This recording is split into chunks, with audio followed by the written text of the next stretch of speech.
Part 1. Aspiration. Martin, this is Hope Base. Martin jumped at the noise from his headset, losing his hold on the wrench. The tool tumbled from his gloved fingers and floated down to the moon's surface to land with a dusty splash. How's it going out there? A voice inquired. After hearing nothing but his own breathing and the hum of the air circulator for the past hour, the new sound resonated within his helmet. It's going fine, Irene. He half grunted in irritation, both at the difficulty with the wrench and at being bothered right then.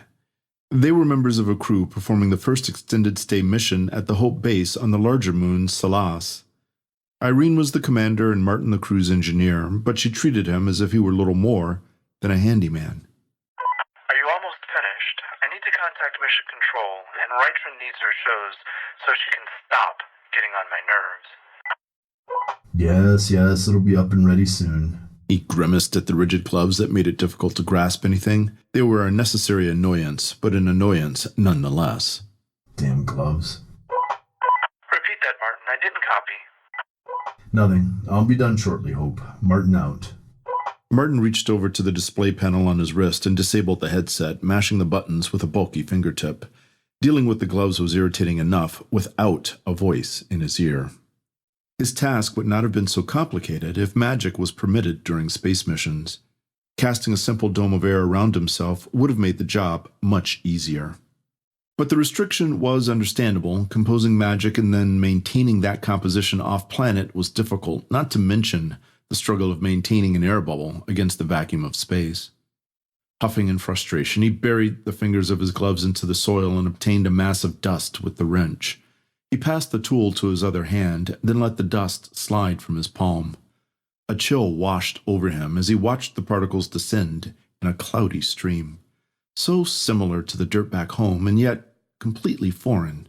Rigid gray stones and granules cascading in a slow-motion freefall. Even after having lived on this base for months, he still found the effects of lesser gravity fascinating. Martin raised his head to stare at the planet that hovered in the lunar sky. He had wanted to go to space ever since he had seen a Stalis rocket launch when he was 8. The thunderous roar and billowing smoke rushing from the rocket's boosters had filled him with awe, and each launch since sent shivers down his spine. He and every other boy at the time had slept with, dreamed of, and played with rockets. Martin had immediately put in an application to be an astronaut, but children were not allowed to go into space.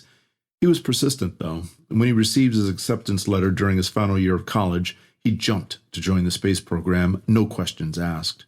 Now, as he gazed across the empty space at that beautiful azure sphere, he knew that he could not have made a better choice.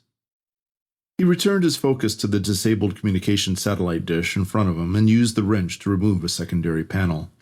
With the damaged parts replaced, all that was left to do was to replenish the power supply by installing a fresh Pyruta core.